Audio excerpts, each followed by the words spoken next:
Good evening friends. Last video అనువరే కారణంలో కట్టడం.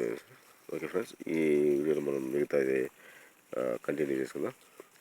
నగరపాలక సంస్థల ఆడిట్ను సాధారణంగా ఏ సంస్థ నిర్వహిస్తూ ఉంటుంది అంటే ఎగ్జామినర్ లోకల్ ఫండ్ అకౌంట్స్. తర్వాత నగరపాలక సంస్థలకు ప్రధాన ఆదాయ మార్గం ఏది అంటే ఆక్ట్రాయ్ పన్ను.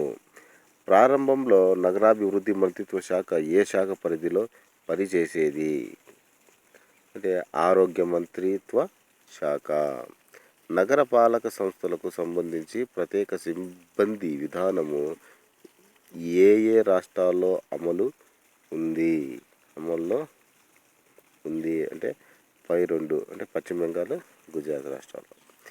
దాని తర్వాత మండల పంచాయతీ విధానాన్ని తొలిసారిగా ఆచరించిన రాష్ట్రాలు ఏవి అంటే 2 ఆంధ్రప్రదేశ్, కర్ణాటక. దాని తర్వాత committee on administration arrangement for rural development అధ్యక్షునిగా ఎవరు పనిచేశారు అంటే జీవీకే రావు. దాని తర్వాత పంచాయతీరాజ్ వ్యవస్థలో పంచాయతీ సమితి కన్నా జిల్లా పరిషత్కే ప్రధాన కార్యదర్శిగా శాఖగా అధికారాలు ఉండాలని సూచించిన వారు ఎవరంటే పాలనా సంస్కరణ సంఘం 1969లో. దాని తర్వాత సాదిక్ అలీ కమిటీ 1964 ఏ రాష్ట్రానికి సంబంధించినది?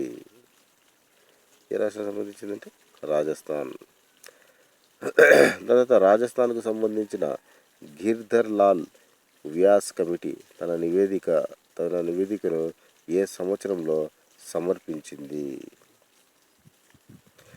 అంటే 1973లో. భారత రాజ్యాంగం ప్రకారం గ్రామసభ కోరం ఎంత అంటే మొత్తం సభ్యుల్లో 1/10.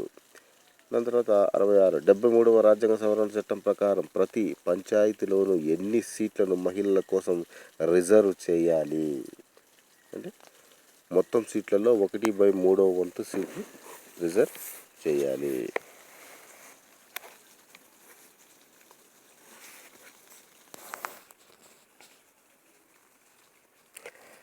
దాని తర్వాత 73వ రాజ్యాంగ సవరణ చట్టం ప్రకారం ప్రతి పంచాయతీలోనూ మహిళల కోసం రిజర్వేషన్ చేయాలి. మొత్తం సీట్లలో 1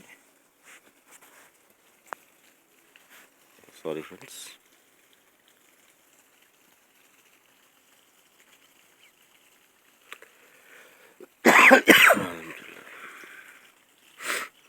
దాని తర్వాత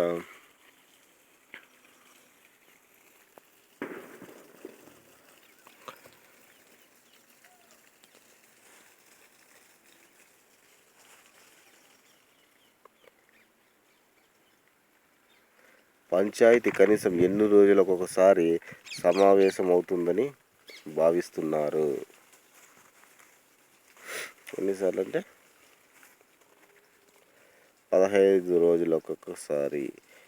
బ్లాక్ పంచాయతీ బోర్డులోని పంచాయతీ సమితిని క్షేత్ర సమితి పేరుతో ఏ రాష్ట్రంలో పిలుస్తున్నారు? Jammu and Kashmir.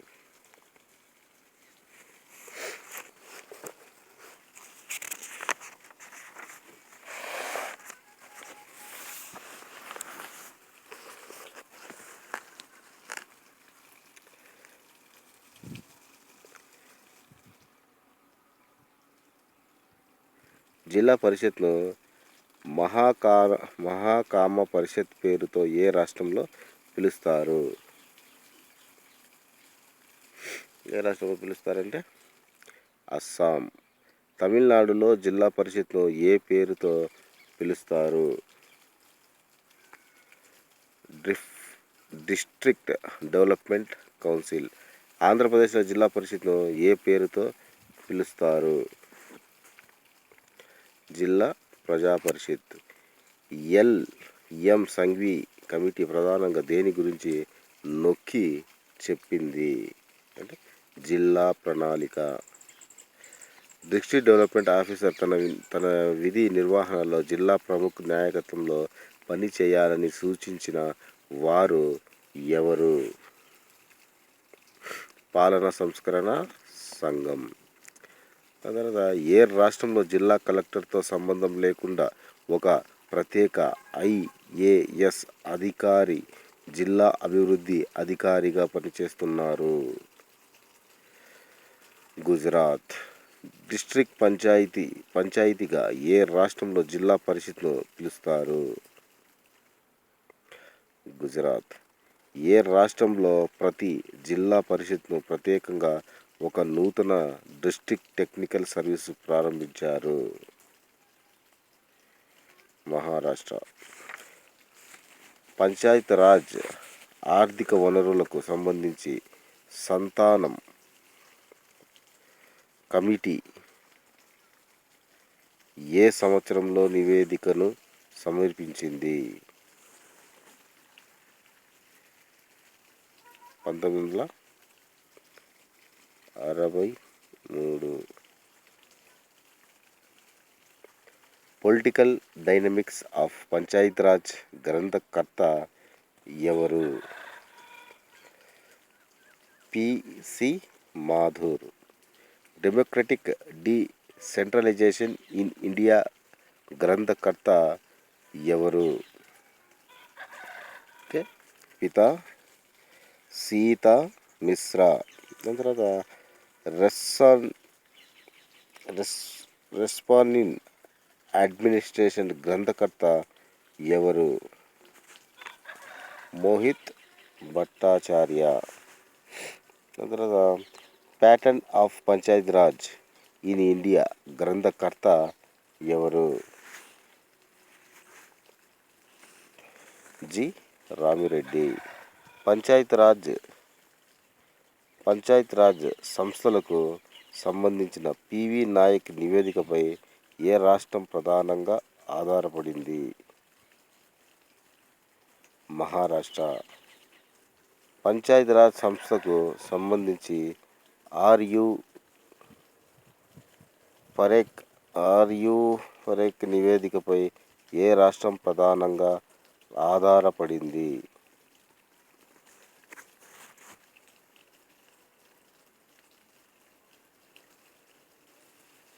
Gujarat.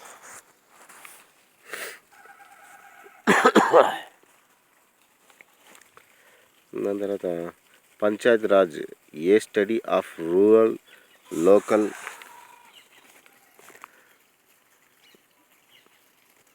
Local government in India గ్రంథకర్త ఎవరు?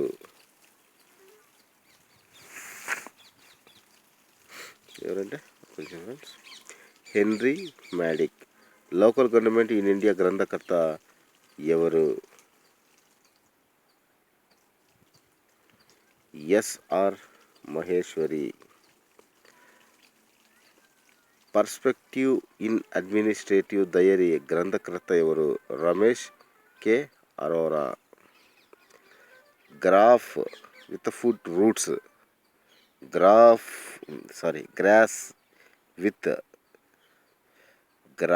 వితౌట్ రూట్స్ గ్రంథం ప్రధానంగా దేని గురించి చర్చించినది?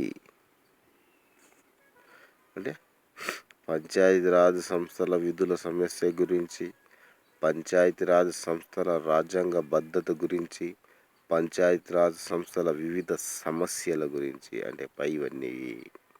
నగరపాలక సంస్థలకు సంబంధించిన రుణాల గురించి ఏ చట్టం వివరిస్తుంది?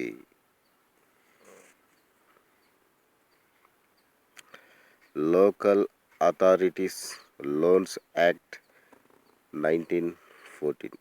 సాధారణంగా మున్సిపాలిటీలో ఏ కమిటీ అత్యధిక ప్రాధాన్యత ఉంటుంది? 2 అంటే ఫైనాన్స్ కమిటీకి, కోఆపరేటివ్ కమిటీకి. డెవలప్మెంట్ బ్లాకులను మన దేశంలో ఏ సంవత్సరంలో ప్రారంభించారు? 1952లో. మన దేశంలో డెవలప్మెంట్ బ్లాకులు దేశమంతటా ఏ సంవత్సరంలో విస్తరించాయి?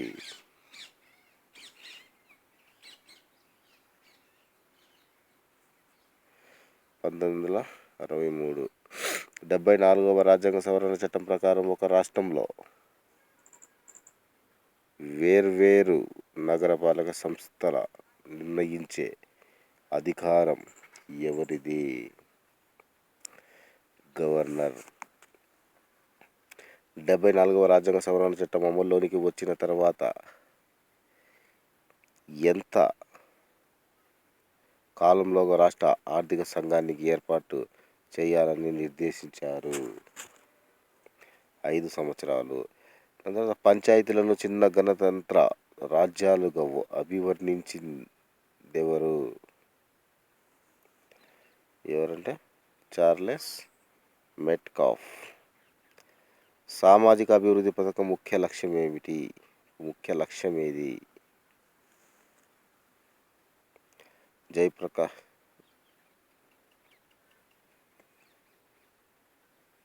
పరిపాలన వ్యవస్థను అభివృద్ధి పరచుట ద్వారా గ్రామాల్లో సంపూర్ణ అభివృద్ధి సాధించుట.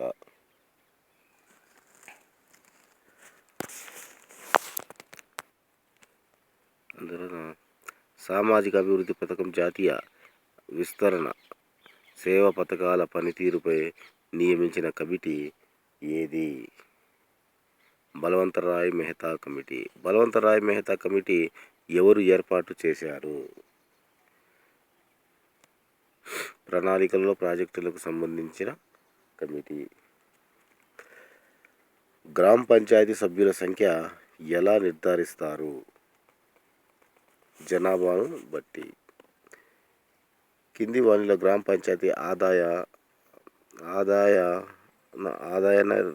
ఆదాయన వనరేది?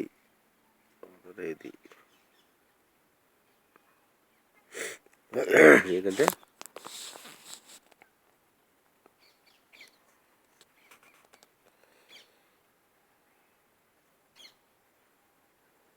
అన్ని వృత్తి పన్ను, సొంతలు, ఇంటి పన్ను. పంచాయతీ విధులలో భాగమైనది ఏది? ఏంటంటే సేమ్ విధుల పైని ఆరోగ్య రక్షణ, వీధి దీపాలు, మంచినీటి సౌకర్యం, రోడ్ల నిర్వహణ. ఇది ఫ్రెండ్స్ ఈరోజు మనం ఈ క్లాస్లో 50 క్వశ్చన్స్ అదనపుగా నేర్చుకోవడం జరిగింది. ఓకే ఫ్రెండ్స్, మరి వచ్చే క్లాస్లో మనం ఇంకా కొంచెం ఫాస్ట్గా చేయడానికి ప్రయత్నిస్తాను ఫ్రెండ్స్. ఈరోజు నాకు ఫస్ట్ టైం ఇట్లా రికార్డ్ చేయడం కొంచెం కష్టంగానే అనిపించింది, కానీ మీకోసం తప్పదు కాబట్టి ఇలా చేయడం జరిగింది. ఒకవేళ చిన్న తప్పులు అయితే దీన్ని నేను సర్దించుకుని నెక్స్ట్ క్లాసెస్లో మళ్ళీ నేను దీన్ని నీట్గా చేయడానికి ప్రయత్నిస్తాను. ప్రస్తుతానికి మీరు దీన్ని అర్థం చేసుకొని చదువుకోవడానికి ప్రయత్నించండి.